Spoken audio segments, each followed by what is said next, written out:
여러분, 이 세상은 하나님이 지으신 것 맞습니까? 하나님께서 지으신 세상이기 때문에 이 세상의 여러 동물들이나 식물들이나 이 세상이 돌아가는 것을 보면 거기에서 하나님의 창조의 흔적을 발견할 수도 있고, 또 하나님께서 보여주고 싶어 하시는 어떤 모습들을 볼 때가 있습니다. 동물의 세계나 이런 자연을 잘 관찰하는 이유는 바로 하나님이 지으신 이 세계가 얼마나 치밀하고 얼마나 놀라운 것인지를 보기 위해서입니다. 그리고 사실 특별히 동물들의 세계를 보면은 때때로 사람의 상상을 넘어서는 모습을 볼 때가 많이 있습니다. 또 동물들에게서 자세히 살펴보면 그 안에서 하나님이 보여주시고자 하시는 사랑의 그런 모습을 볼 때가 많이 있습니다.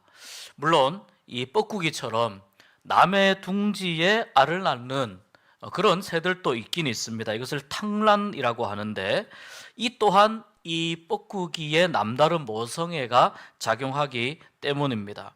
예를 들면 다른 새들보다 뻐꾸기의 알이 하루 이틀 정도 먼저 부화합니다. 그러니까 같은 둥지에 있으면은 뻐꾸기가 먼저 부화를 해서 다른 새들보다 먹이를 먼저 먹습니다. 어떻게 될까요? 자연스럽게 경쟁력이 생기게 되죠. 그렇게 해서 또 뻐꾸기가 커 나가는 그런 자연 세계의 이상하고도 오묘한 모습을 보게 됩니다. 오늘 우리가 좀 집중하고자 하는 것은 하나님의 사랑의 모습, 사랑의 방법에 관한 것입니다. 우리가 보통 모성애다, 부성애다 이렇게 많이 이야기하는데요. 부성애에 해당되는 여러 동물들이 있는데 황제 펭귄이 있습니다. 이 황제 펭귄은 남극 대륙에 사는데요. 우리가 가끔 텔레비전 화면 같은 데서 보면은 턱시도를 입은 것처럼 아주 그 멋있는 모습을 이렇게 가지고 있어서 남극의 신사다 이렇게 이제 이야기하기도 합니다. 워낙 추운 동네이지 않습니까? 영하 한 40도 이하로 내려가고 바람도 수십 킬로에서 100킬로 이상 부는 굉장히 가혹한 상황 속에서 살아가는데, 이 황제 펭귄들이 평소에는 여기저기 흩어져서 살아가다가 이제 알을 낳을 때쯤 되면은 모여들기 시작합니다. 이 빙하 안으로, 빙하가 있는 곳으로 모여들어서 집단을 형성하는데 수천 마리가 모여서 이렇게 옹기종기 찬바람을 맞고 섭니다. 이 집단 번식지가 바다에서부터 수십 킬로미터 혹은 100킬로미터 정도 이렇게 떨어집니다. 왜냐하면 알에서 태어날 새끼가 바닷물에 젖으면 안 되기 때문입니다. 먼저 암컷이 알을 낳고 나서 새끼를 위해서 먹이를 구하러 가는데요.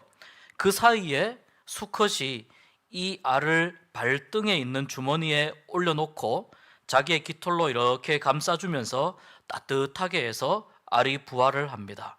2달 정도 지나면 알이 부화를 하는데, 그동안 암컷이 돌아올 때까지 이 수컷은 알을 부화시키고 계속해서 부화된 새끼에게 먹이를 줍니다. 암컷이 돌아올 때쯤 되면 수컷은 자기의 영양분을 모두 소진해서 탈진 상태가 되어서 그런 상태로 바다의 먹이를 구하러 가게 됩니다. 그러니까 이 알의 부화에 관여하는 관여는 바로 어미가 아니라 아빠가 하게 되는 거죠. 눈물겨운 부성애가 아닐 수 없습니다. 바다에 해마라는 동물이 있습니다. 자세히 보면 말과 굉장히 닮아 있습니다.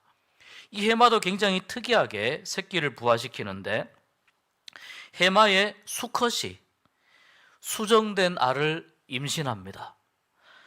그래서 이 수정된 알을 뱃속에서 해마의 수컷이 임신해서 있다가 산통도 겪고 한답니다.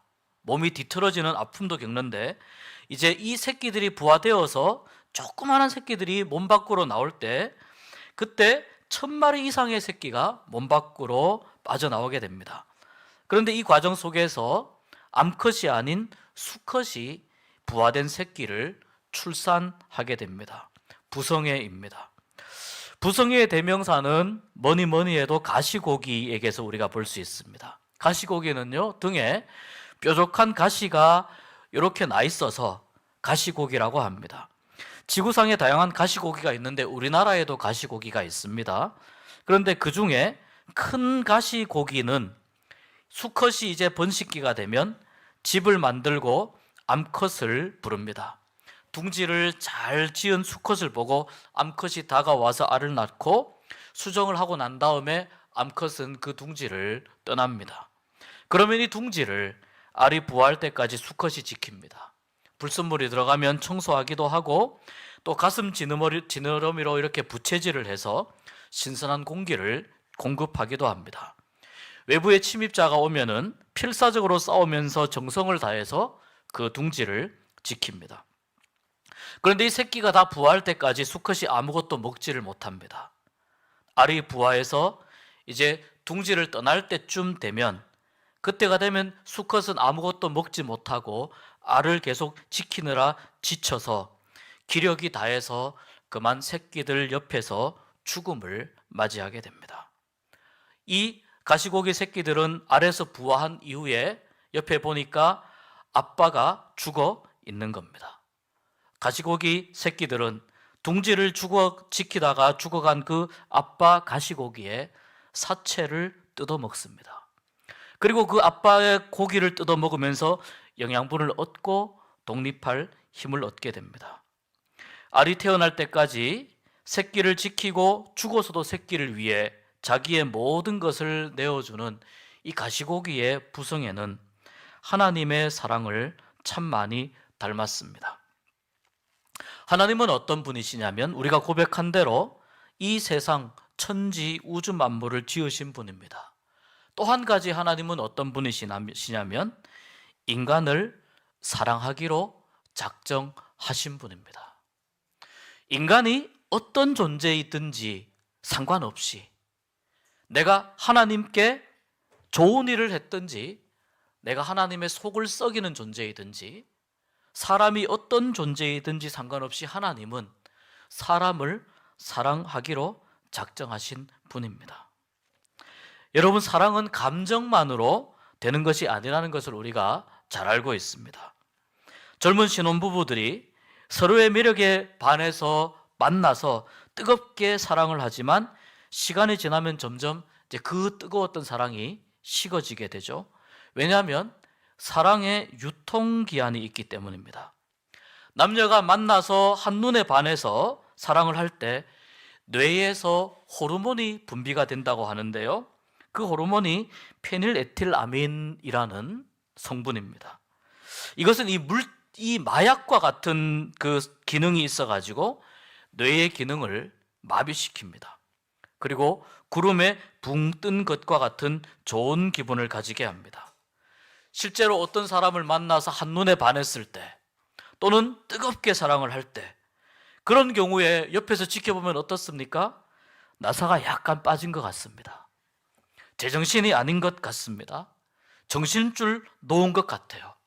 옆에서 이성적으로 판단해라, 이성적으로 행동해라 아무리 충고해도 이미 페닐에틸아민의 영향을 받고 있기 때문에, 마약과 같은 이 호르몬의 영향을 받고 있기 때문에 제정신이 아닙니다. 사랑은 어떻게 하는 거냐면 제정신이 아닌 채로 하는 겁니다.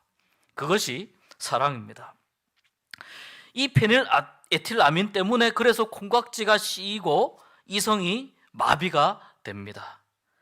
문제는 이 페닐에틸아민이 분비되는 기간에 유통기한이 있다는 사실입니다.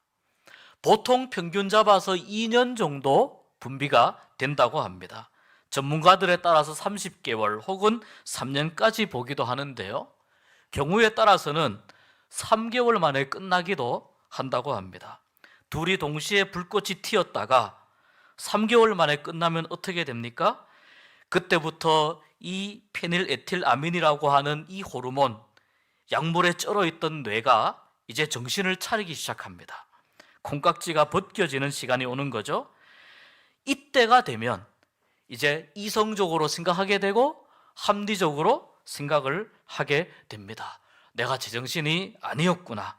정신을 차리게 됩니다. 그런데 여러분, 진짜 사랑은 이때부터 시작하는 겁니다. 사랑은 호르몬의 작용에서 벗어나서 페닐에틸아민이라고 하는 이러한 호르몬의 작용에서 벗어나서 이때부터 다른 차원의 사랑으로 발전해 가야 그 사랑이 유지되고 성숙한 사랑을 하는 단계로 가게 되는 겁니다. 그러니까 사실 진짜 사랑은 이 호르몬의 분비가 멈출 때부터 시작이 되는 겁니다. 사랑을 계속 이어가는 그 인생의 여정, 우리가 항상 이 호르몬의 영향을 받으면서 살 수는 없지 않습니까? 사랑을 어떻게든 계속 이어가는 그 인생의 여정은 그래서 무엇을 의미하느냐 하면 그 과정 가운데에서 사랑을 지키기 위해서, 더 사랑하기 위해서, 또 사랑을 계속해서 유지하기 위해서 몸부림치고 애쓰고 노력하는, 때로는 고통스러운 인내 시간을 견디는 그 경험을 포함을 하는 겁니다. 그런데 여러분, 이 사랑이 어떤 사랑이냐면 성장하고 성숙한 단계로 넘어가는 사랑이 되는 겁니다. 물론 경우에 따라서 이 페닐에틸아민이 평생 분비되는 경우도 있다고 합니다. 그들을 네 글자로 천생연분이라고 합니다. 그렇지만 평생 같은 농도로 이것이 항상 분비되는 것이 아니고 이 분비되는 시기와 또 사그러드는 시기가 주기적으로 잘 맞기도 하지만, 그러나 결국 모든 사람이 사랑하는 그 사랑의 현상을 이 호르몬 하나로만 설명하기에는 사랑은 너무나도 오묘하고 너무나도 복잡하다는 것을 우리가 이미 이해하고 있습니다. 그래서 에리 프롬은 사랑은 기술이다, 사랑은 예술이다라고 이야기를 했습니다. 여러분, 사랑은 그렇기 때문에 감정이 아닙니다. 하나님은 인간을 사랑하기로 작정하신 분이라고 말씀드렸습니다. 그래서 하나님의 사랑의 특징을 오늘 좀 생각해 보려고 하는데, 첫 번째 하나님의 사랑의 특징은 인간의 사랑은 유통기한이 있지만 하나님의 사랑은 유통기한이 없다는 것이 첫 번째 특징입니다. 완전히 사람의 사랑과 차원이 다른 것이죠. 하나님은 그렇기 때문에 사랑에 기복이 있는 분이 아니세요. 한결같이 사랑하십니다. 하나님의 사랑에는 여러분 권태기가 없습니다. 하나님의 사랑은 호르몬의 영향을 받지 않습니다. 가장 높은 단계에서 최고의 상태에서 우리를 사랑하기로 작정하신 분이기 때문에 인간으로서는 하나님의 사랑을 사실 이해하기가 어려운, 인간은 불가능한 영역의 사랑을 하시는 분이 바로 하나님이십니다. 그렇기 때문에 하나님의 사랑은 가장 위대한 사랑이고 인간이 겪어보지 못한 가장 위대하고 가장 성숙한 사랑입니다. 하나님의 사랑은 또한 편협하지 않고 모든 사람에게 공평하게 주십니다. 한 사람 한 사람 점수를 매겨서 50점짜리, 70점짜리, 100점짜리 그렇게 하시는 것이 아닙니다.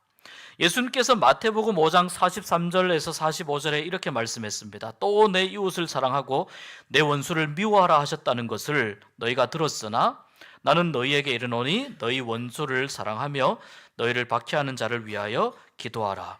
45절 이렇게 되어 있습니다. 이같이 한즉 하늘에 계신 너희 아버지의 아들이 되리니 이는 하나님이 그 해를 악인과 선인에게 비추시며 비를 의로운 자와 불의한 자에게 내려 주심이라. 착하다고 비를 더 많이 주시는 것도 아니고 악하다고 가뭄을 겪게 하시는 것도 아니에요. 우리는 간혹 이렇게 생각할 때가 있습니다.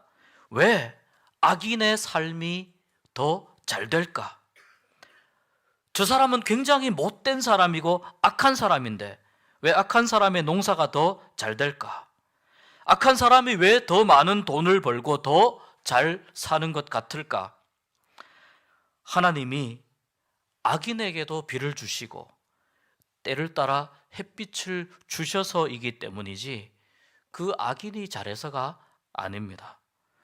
또한 하나님은 악인이 계속해서 악에 찌들어서 살기를 원하지 않으십니다. 그 악한 길에서 돌아오기를 인내하고 참으면서 하나님은 기다리십니다. 에스겔 33장 11절에 이렇게 말씀했습니다.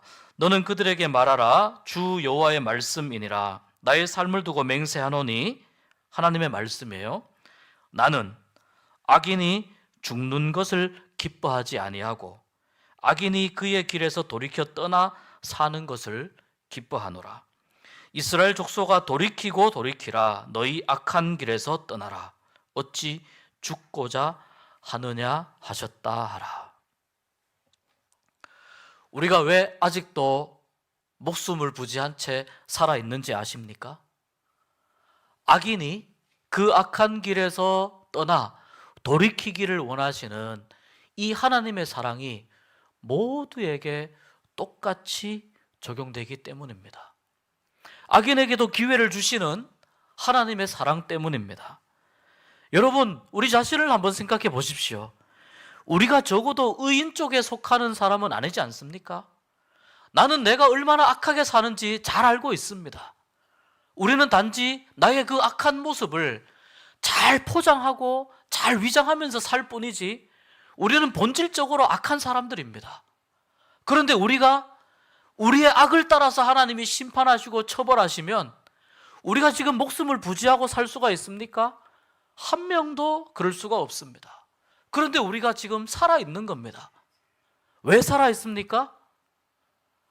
악인에게도 기회를 주시는 하나님의 사랑 때문인 줄 믿습니다. 의인과 악인 모두에게 공평하게 비를 주시고 햇빛을 내려주시는 하나님의 사랑 때문입니다. 내가 잘나서, 여러분이 잘나서 지금 살아있는 것이 절대 아니라는 말입니다. 아직까지 돌아올 기회를 주시는 하나님의 사랑 때문인 줄로 믿습니다. 이 하나님의 사랑이 인간이 한 번도 상상하지 못한, 인간이 경험할 수 있는 가장 성숙한 사랑이고 가장 편협하지 않은 공평한 사랑입니다. 그래서 오늘 말씀에 이렇게 말씀하고 있습니다. 하나님이 세상을 이처럼 사랑하사. 이처럼은 무슨 의미입니까? 인간이 생각할 수 있는 수준 그 너머의 수준으로 사랑하사라는 의미입니다. 우리의 상상력을, 모든 상상력을 동원을 해도 우리는 하나님의 그 사랑을 가늠할 수 없고 예측할 수 없고 이해할 수가 없어요. 하나님의 사랑을 그냥 받아들이는 겁니다. 이처럼 사랑하사. 하나님이 세상을 이처럼 사랑하사, 똑같이 하나님이 악인 같은 나를, 아니 악에 찌들어 살고 있는 나를 어떻게 사랑하셨다고요? 이처럼 사랑하사. 인간의 사랑에는 유통기한이 있지만 하나님의 사랑에는 유통기한이 없고, 사람이 경험할 수 없는, 사람이 상상할 수 없는 가장 성숙한 사랑을 하시는 그 하나님의 사랑이 첫 번째 특징입니다. 하나님의 사랑의 두 번째 특징은 자기의 가장 소중한 것, 아니 자기 자신을 아낌없이 우리를 위해서 주시는 사랑이라는 것입니다. 가시고기처럼 자기의 뼈와 살을 아낌없이 모두 다 주신 분이시기 때문에 하나님의 사랑은 위대합니다. 왜 그렇게 하셨을까요? 우리에게 이것이 내가 너희들에게 주는 사랑이다라는 것을 확증해 보이시기 위해서 그렇게 하신 것입니다. 로마서 5장 8절에 이렇게 말씀합니다. 우리가 아직 죄인 되었을 때에 그리스도께서 우리를 위하여 죽으심으로 하나님께서 우리에 대한 자기의 사랑을 확증하셨느니라. 무엇으로 확증했다고요? 그리스도가 죽음으로 확증하셨다는 거예요. 가시고기라고 하는 이름으로 우리에게 잘 알려진 소설이 있죠. 2000년 1월에 발표된 조창인 작가의 소설 가시고기입니다. 이 소설에는 가시고기를 닮은 한 아빠의 삶의 이야기가 나옵니다. 주인공은 어릴 때 아버지로부터 버림을 받았습니다.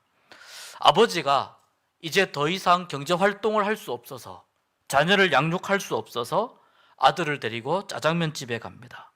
맛있는 짜장면을 사주며 그것을 다 먹고 난 후에 아들에게 쥐약을 줍니다.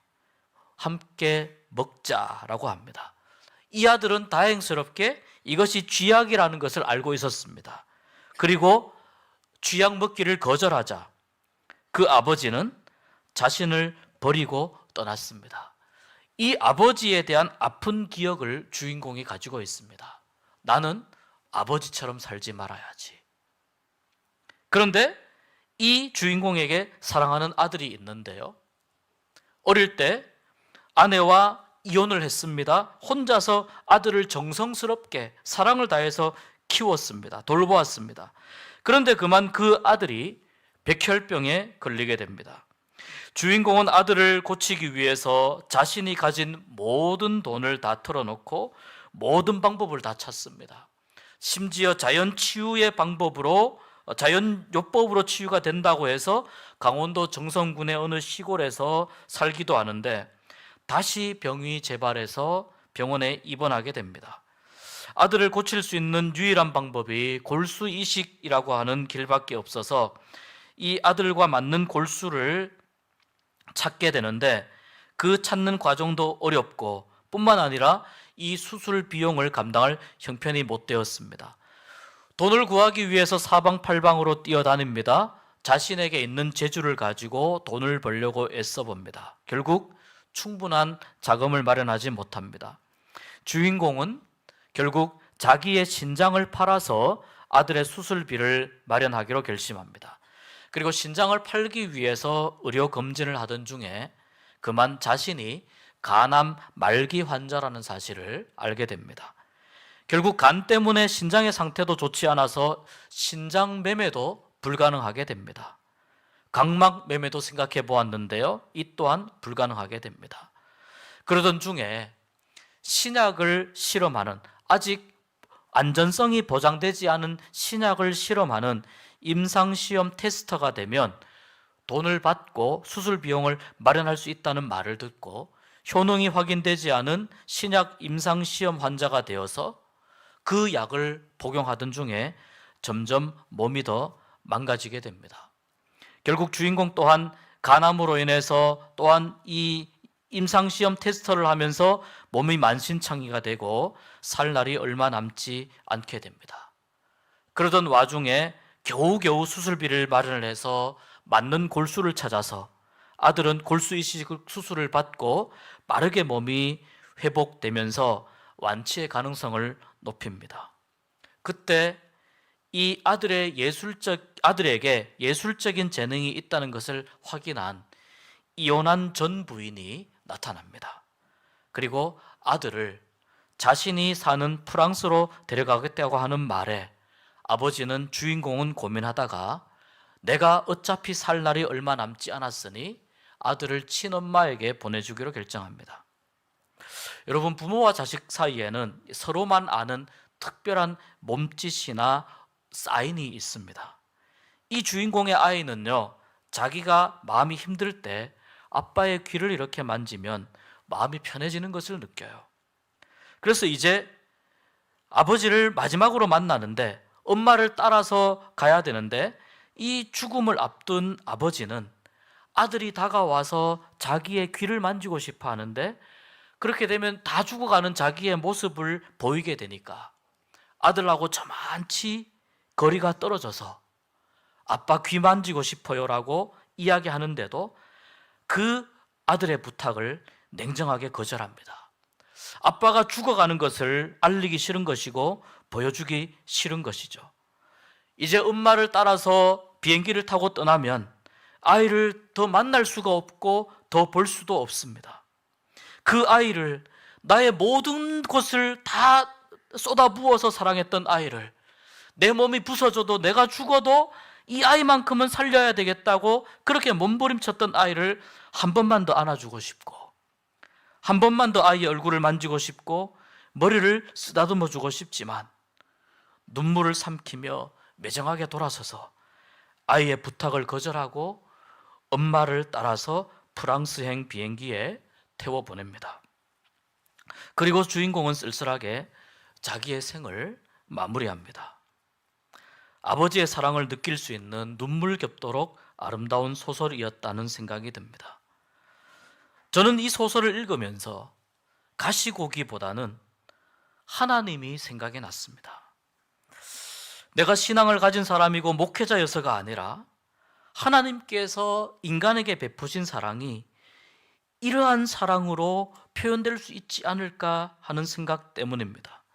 모든 사람들에게 베풀어 주신 그 끝이 없는 사랑, 끝을 알 수 없는 사랑 때문입니다. 물론 어찌 하나님의 사랑과 가시고기의 사랑을 감히 비교할 수 있겠습니까? 하나님의 사랑을 부성애 또는 모성애로 나누어 생각할 필요가 없습니다.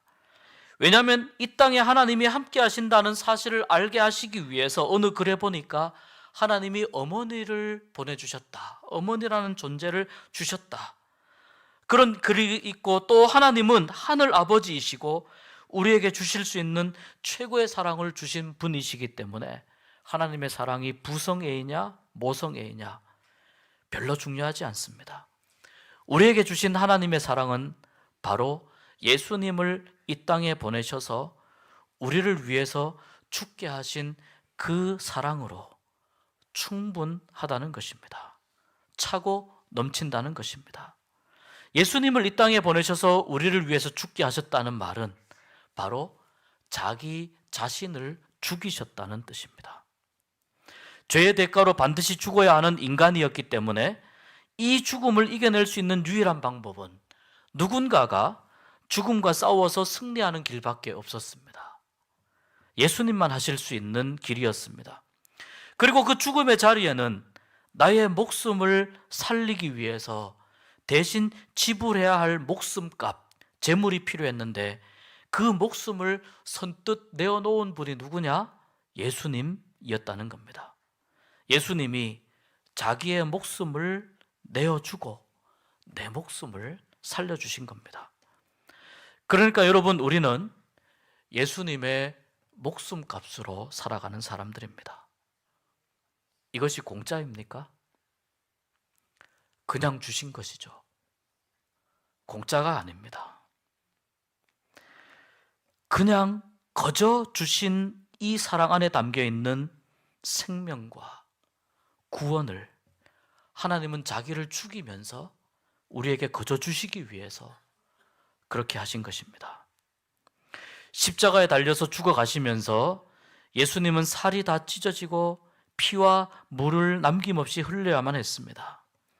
방금 부화한 어린 가시고기 새끼들이 아빠의 살을 뜯어먹으면서 살아갈 영양분을 얻듯이 예수님께서 자기의 살을 찢어서 우리에게 먹이시고 피를 흘려서 우리에게 먹이신 겁니다. 그런 말씀이 어디 있냐고요? 요한복음 6장에 있습니다. 요한복음 6장 53절 이하에 이렇게 말씀합니다. 예수께서 이르시되 내가 진실로 진실로 너희에게 이르노니 인자의 살을 먹지 아니하고 인자의 피를 마시지 아니하면 너희 속에 생명이 없느니라. 내 살을 먹고 내 피를 마시는 자는 영생을 가졌고 마지막 날에 내가 그를 다시 살리리니 내 살은 참된 양식이요 내 피는 참된 음료로다. 내 살을 먹고 내 피를 마시는 자는 내 안에 거하고 나도 그의 안에 거하나니 살아계신 아버지께서 나를 보내심에 내가 아버지로 말미암아 사는 것 같이 나를 먹는 그 사람도 나로 말미암아 살리라. 아멘. 우리에게 예수님께서 내 살을 뜯어 먹어라, 내 피를 마셔라, 이렇게 말씀하시는 거예요. 우리가 이것을 기념하기 위해서 성찬식에 참여하는 겁니다. 이것은 주님의 살입니다. 이것은 주님의 보혈입니다. 그래서 여러분, 이 성찬식을 진행할 때, 초대교회 때 사람들이 기독교인들을 식인종이라고 오해를 한 거예요.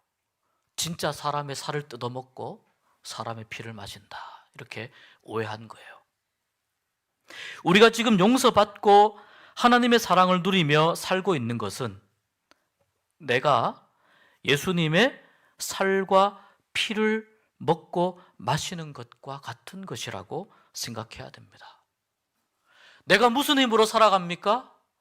가시고기 새끼가 아빠의 사체를 뜯어먹고 사는 것처럼 우리가 예수님을 뜯어먹고 사는 거예요. 어찌 이 사랑을 감히 값으로 매길 수가 있겠습니까? 어찌 이 사랑을 우리의 부족한 언어로, 우리의 제한적인 생각으로 이 사랑을 말하고 상상할 수가 있겠습니까? 모든 것을 다 주셔서 우리를 살리신 것, 이것이 하나님의 사랑이고 이것이 하나님의 사랑법입니다. 오늘의 말씀 요한복음 3장 16절, 우리가 너무 잘 아는 말씀입니다. 하나님이 세상을 이처럼 사랑하사 독생자를 주셨으니 이는 그를 믿는 자마다 멸망하지 않고 영생을 얻게 하려 하심이라. 하나님의 사랑법은 자기의 모든 것을 다 주시는 사랑이었습니다. 그렇게 할 만큼의 아무런 가치가 없는 우리들에게 모든 것을 다 주시면서 예수님의 목숨값으로 우리를 살리시겠다고 작정하신 하나님의 사랑이었습니다. 우리의 믿음의 고백은 그래서 그 모든 것을 다 내어주신 하나님의 사랑 앞에서 염치 없지만 벌벌 떨면서 감격하면서 감히 그럴 자격이 없지만 하나님이 허락하셨으니까, 하나님이 그것을 주기로 작정하셨으니까 고개도 들지 못하고 감히 받겠습니다 하는 이 마음으로 하나님의 사랑을 받아야 될 줄 믿습니다. 이 하나님의 사랑을 받아들일 때에 우리의 삶이 구원받은 삶으로 나아가는 은혜가 있게 되는 것입니다. 하나님의 사랑을 조금만 더 생각하며 살아가는 우리가 되었으면 좋겠습니다. 하나님께서 내어주신 그 크고 놀라운 사랑을 조금만 더 감격함으로 받고 그 감격함이 올 한 해 살아가는 동안 떠나지 않는 삶이 되었으면 좋겠습니다. 제가 하나님의 사랑을 다 감당할 수 없습니다. 그러나 하나님, 작년보다는 올해 조금 덜 부끄럽게 하나님의 사랑을 받으며 또 하나님께서 원하시는 삶으로 살아내기를 원합니다. 이러한 다짐으로 올해 한 해 살아갈 수 있는 여러분들이 되시기를 주님의 이름으로 축복합니다. 하나님의 사랑법입니다.